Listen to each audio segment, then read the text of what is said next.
and then read the Gospels, you might notice numerous parallels. For example, Jesus' feeding of the 5,000 is very similar to an account in 2 Kings, when Elisha multiplied loaves of bread for 100 men. Jesus' 40 days in the wilderness echoes Elijah's 40 days in the wilderness. In fact, you can find dozens of verses throughout the Gospels that match or echo passages we find in the Old Testament. Jesus' mysticists and some biblical skeptics use this data to argue that most of what the Gospels record is mythology, that the early church ransacked the Old Testament and rewrote select passages to craft a mythical account of Jesus. On the surface, their argument might sound convincing, but once we dig deeper, we will find their arguments are absolutely useless to help their case in claiming the Gospels are mythical.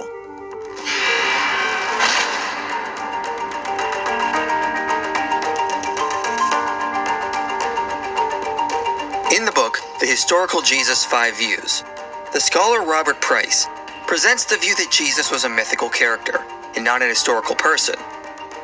Given that each author has limited space to present their position, they do their best to include the very best evidence that supports their view. Price uses over 7 pages of his chapter to present numerous parallels between the Gospels and Old Testament passages, thus indicating he believes the Old Testament parallels support his claim the Gospels are mythical reconstructions that were put together by later authors, plagiarizing the Old Testament. But one important point that Price and proponents of this view overlook is that parallels are often found throughout history. Let me begin with a story from my own life. For almost 3 years, I lived in southern Illinois and had a job that I didn't really like. In fact, some of the employees at the company openly told me they felt trapped and were treated like slaves, which honestly wasn't far from the truth. However, southern Illinois had an interesting nickname. It is called Little Egypt. I lived by Lake of Egypt, there was a gas station down the road called King Tut's, and a town called Cairo. One day, I finally built up the nerve to quit and decided to move to Tucson, which is in the desert. So I left a job that felt like slavery, which was in a place called Little Egypt, and went to live in the desert. Obviously, the way I told this story mimics the story of the Exodus. But does that mean I made it all up? No, this is actually a true story. But it was very easy for me to find parallels in my life to match an account from history. I also intentionally left out differences so that I could focus on what matched the account of the Exodus. In fact, given how many events and stories have been written down over the millennia of human history, I am sure if I spent a little more time, I could find another 2 or 3 dozen parallels in my life to historical events. Yet this would not mean the account of my life was a myth crafted from various historical accounts. It is a natural tendency for humans to seek out and highlight patterns. In fact, studies have demonstrated that human memory works far better when the random data can be shaped into interactive stories. So historians naturally tend to find patterns when researching, or they look for ways to connect events and historical figures. For example, early biographers painted George Washington as the American Moses. Abraham Lincoln has also been compared to Moses because both freed slaves. And writers today have highlighted parallels between Lincoln and Obama, even though there are numerous differences between them. John F. Kennedy has often been paralleled to the myth of Camelot, even though there are very few similarities there. Modern authors over-exaggerate a connection to make the story of Kennedy more interesting. So people can often manufacture parallels, even with very little to go on. So the mere existence of parallels doesn't mean an account is mythical. It could equally be as likely that a writer, when documenting an event, found something that matched that event from the past and wanted to highlight the similarities. Humans tend to enjoy finding and reading about repeated patterns in history, even though they can sometimes be a stretch. In the ancient world, this practice was magnified. Ancient authors often wrote in a way that mirrored events of the past. Jan Bremer and Nicholas Horsfall note that Virgil borrowed from Roman legends to parallel current events of his day. Mark Beck writes, "It appears evident that structurally, Lucian modeled his life of Demonax on Xenophon's Agesilaus." He notes this could mean Lucian's work was fictitious, but he ultimately concludes it's more likely Lucian merely chose Xenophon's Agesilaus as a work he wished to mimic when writing his own account of Demonax. The death of Seneca the Younger was written in a way to parallel the death of Socrates. But that doesn't mean the death of Seneca was necessarily fiction.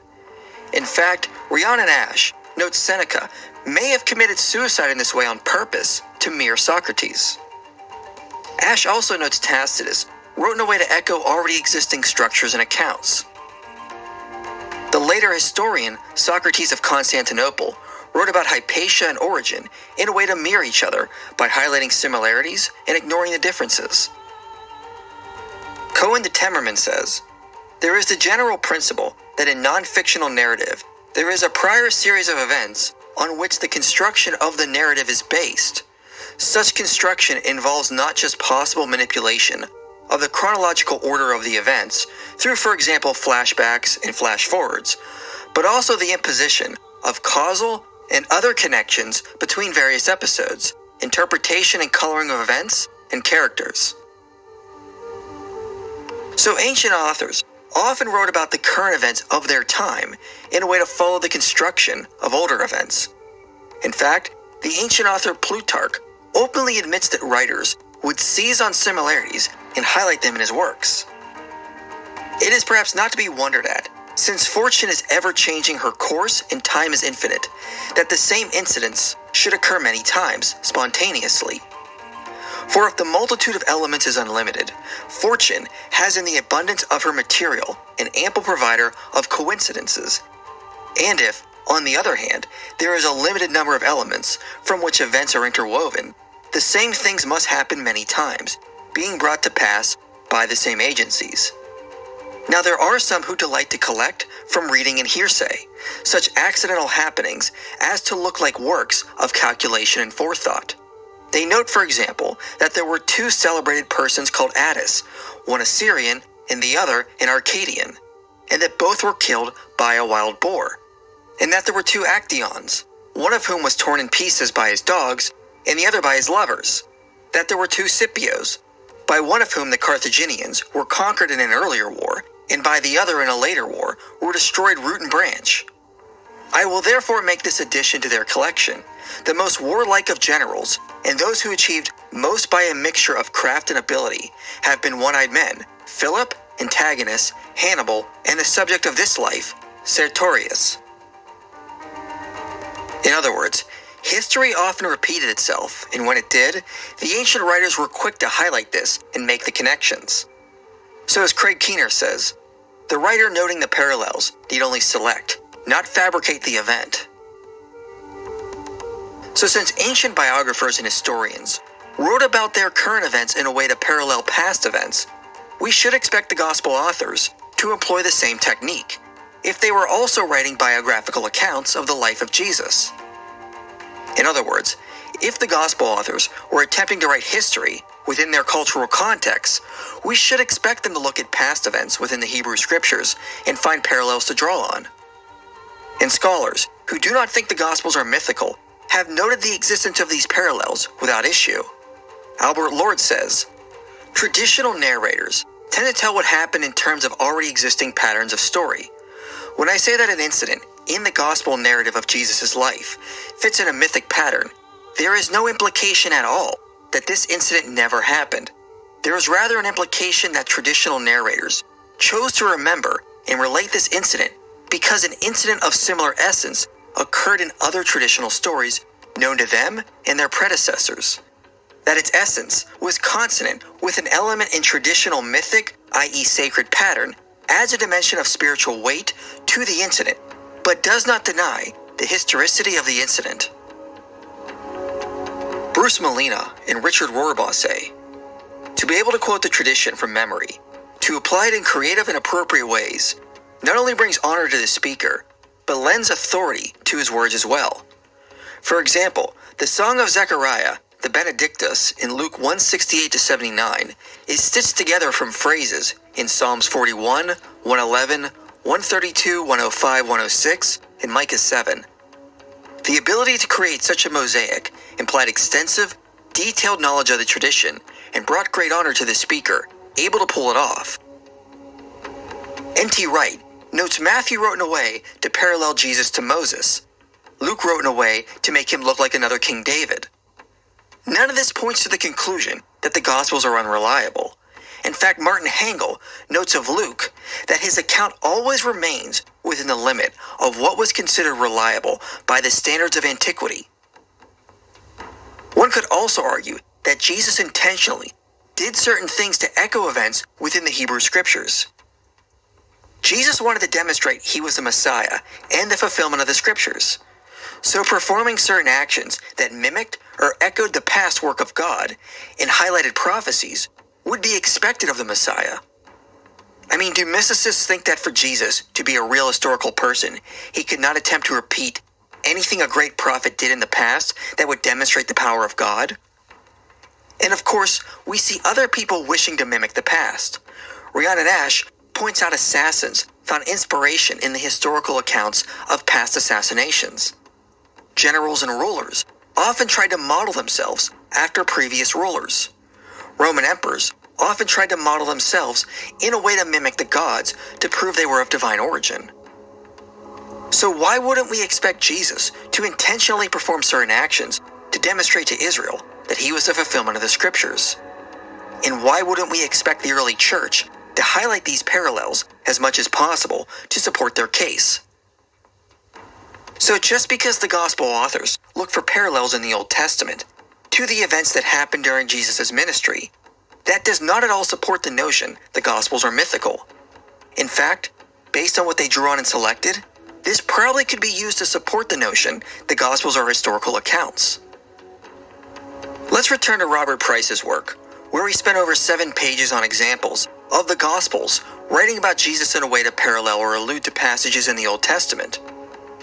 According to Price, when constructing the myth of Jesus whole cloth, the authors of Mark made up the baptism of Jesus by taking bits from Psalm 2:7, then jumped over to Isaiah 42:1, then to Genesis 22:12.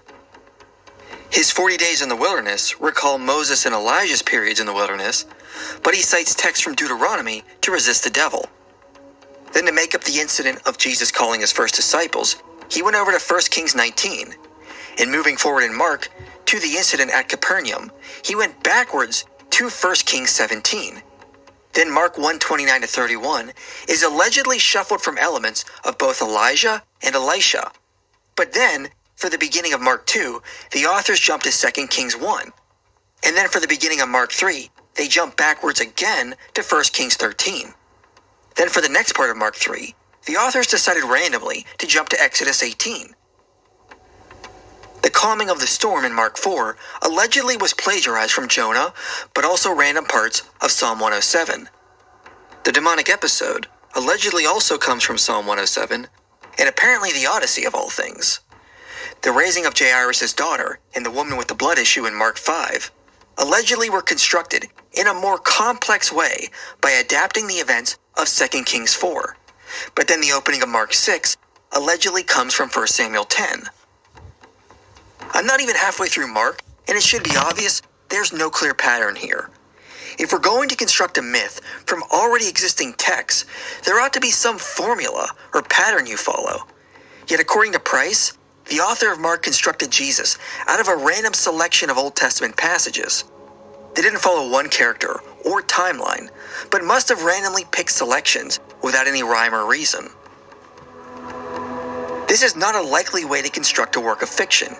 You would likely follow an already existing formula or the flow of a text with only bits of randomness sprinkled in. For example, scholars note the Gospel of Thomas, who is likely constructed by following the structure and sequence of Tatian's Diatessaron. We can see a pattern in the flow of both. We see no pattern or discernible sequence in Price's hypothesis. And some of the passages can only be connected by claiming it's a complex reworking, which seems like a stretch, meaning many of these alleged parallels might not even be real or intentional. However, a more likely explanation is the Gospel authors were following a clear sequence. namely the real life and ministry of Jesus, and they simply scoured the Old Testament to find connections when it fit with things Jesus said or did.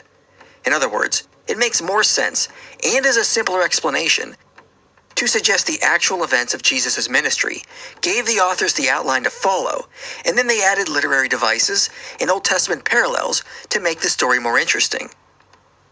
This is more plausible than saying the whole account of Jesus was crafted by randomly jumping around in the Old Testament without any rhyme or reason.